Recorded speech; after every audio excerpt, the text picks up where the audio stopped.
So guys, ang lutoan po na ko ay ito na lang para hindi na ako mag lipat-lipat.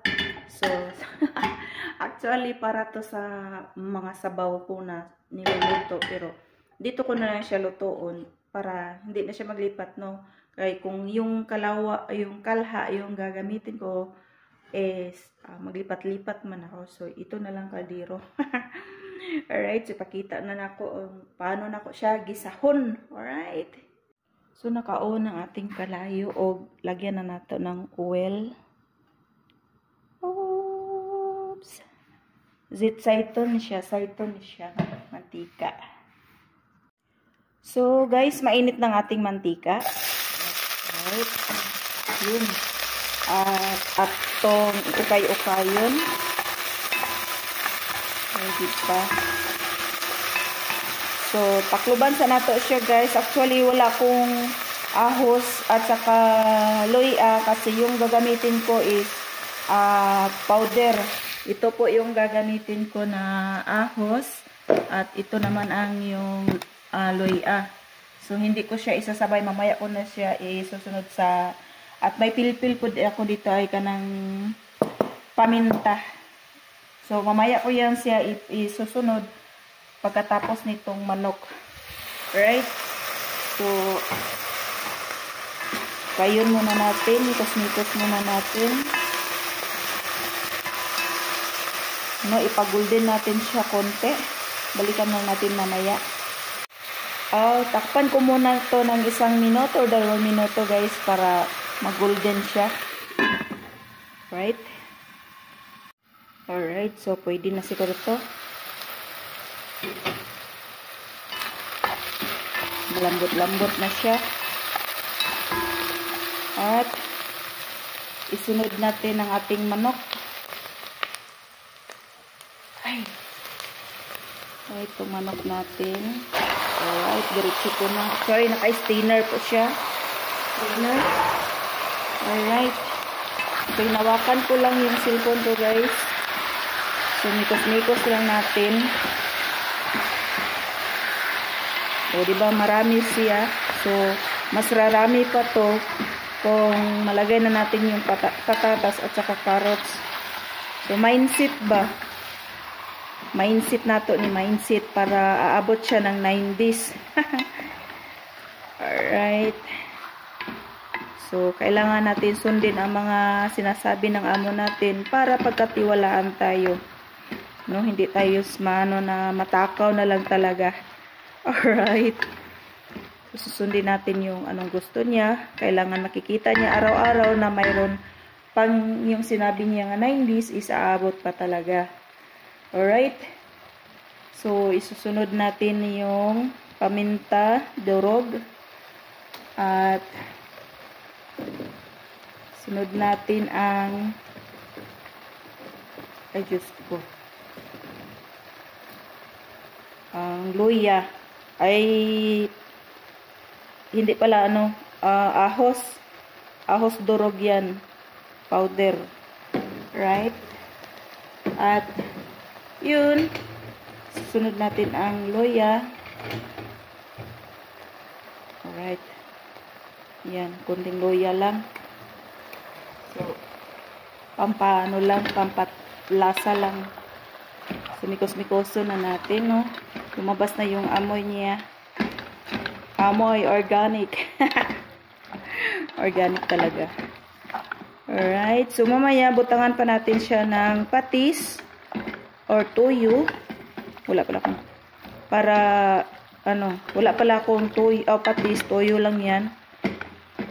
So, ayan. So, hayaan lang muna natin siya, guys. Nga mo sunop-sunop siya. Right? Pag makasunop-sunop na siya, saka ko na ilagay ang patatas. Alright. So, takpan muna natin siya, no, for 3 minutes. So, guys, tapos ng 3 minutes atong niligi, time sa kanya sa iyaha. So, isunod naman natin yung carrots. Ay, hindi pa pala ang carrots. So, ito pala ang susunod ko. Yan. Yan. Yan ang isusunod natin. Sili muna.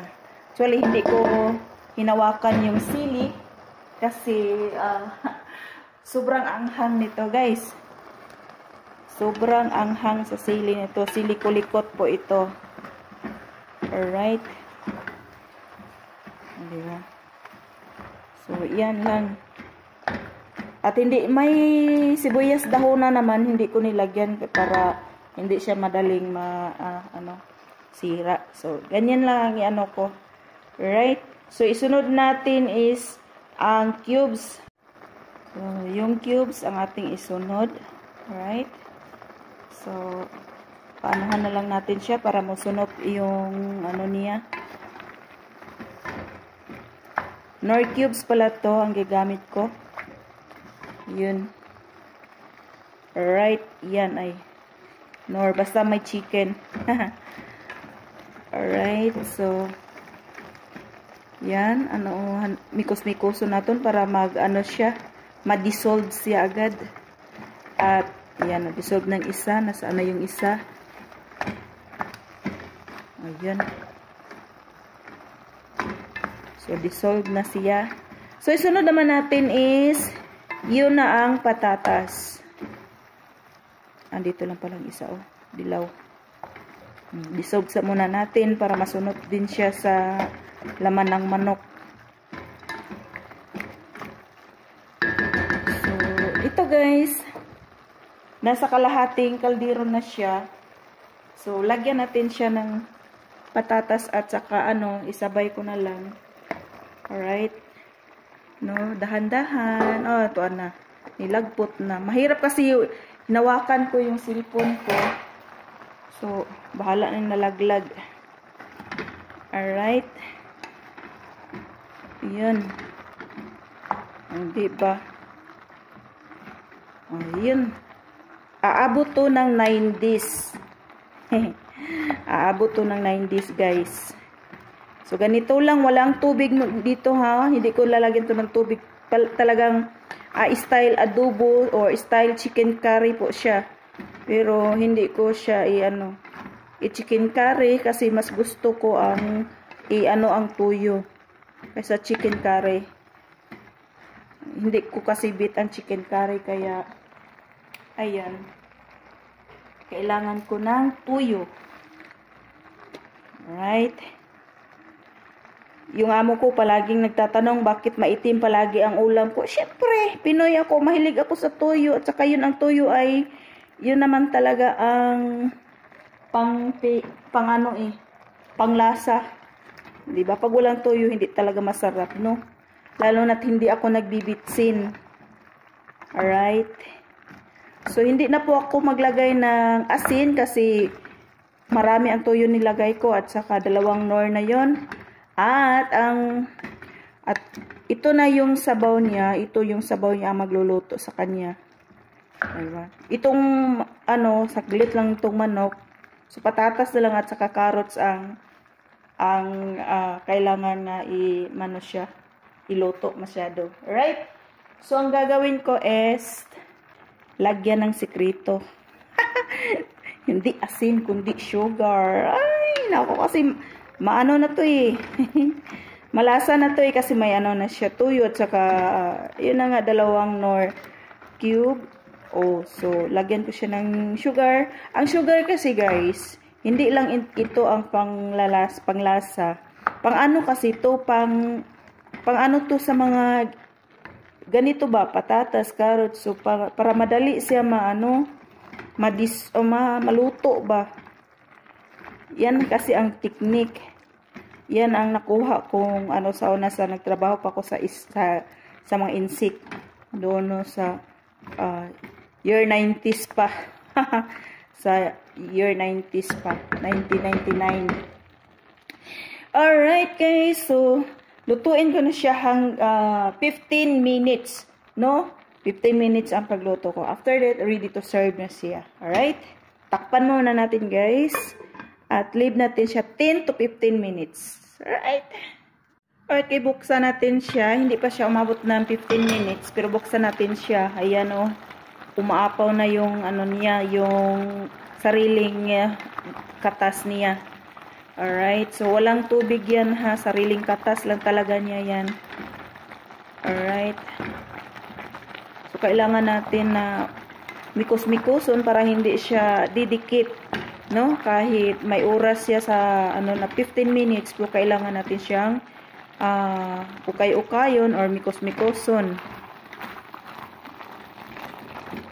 Para hindi siya didikit sa ano iba sa baba. Pahinaan na natin yung ano niya apoy. Alright. So maluluto lang siya sa sariling tubig niya, katas niya. Right. So takpan natin siya ulit. At maya-maya lang natin bubuksan para anuhin natin, i-mix na naman ulit. Alright. Finally guys, luto na po ang aking recipe. So after 15 minutes, ito na po siya. Alright.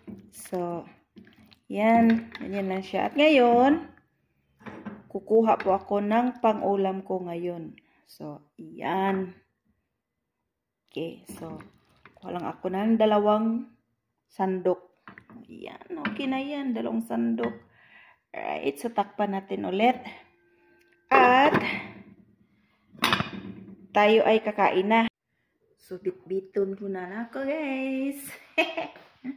At ako'y kakain na kasi gutom na ako. Time check natin is 5:30. So, ano na ako ng kanin ko. Kukuha na lang ako ng tubig. At kailangan tubig na mainit ang iinumin natin habang tayo ay kumakain. Kasi malamig, super lamig. Kaya pag nag-ano ko ng mainit na tubig, after 5 minutes is nalamig na siya. Maligam-gam na siya. Guys, ito lang po ang ano ko ngayon, mukbang ko ngayon. Alright. So thanks God at ako'y kakain na kasi gutom na po ako. At pagkatapos ko dito ngayon is pupunta ko sa kwarto ko, ligpitin ko na dapat ligpitin at ayusin ang dapat ayusin para ibabalot ko na sa karton kasi magpapackage po ako. So, maraming salamat po sa mga nanonood guys. At ako ready na itong pagkain ko. Ito lang, simple lang, pagkain ng nag-iisang tunay. Nag-iisang tunay. Right, so ito na po yun. Aking recipe. Ginagmay, yung tawag ng ginagmay. Alright guys, maraming salamat sa pagsubaybay. At don't forget to like and share. Then paki-click na lang din sa notification bell para update kayo sa susunod kong mga video. Actually guys, ang gagawin ko is, sa pagsugod sa Ramadan is, habang kumakain ako, magbablog ako. No, yung papakita ko sa inyo kung anong kinakain ko as asayim or puasa.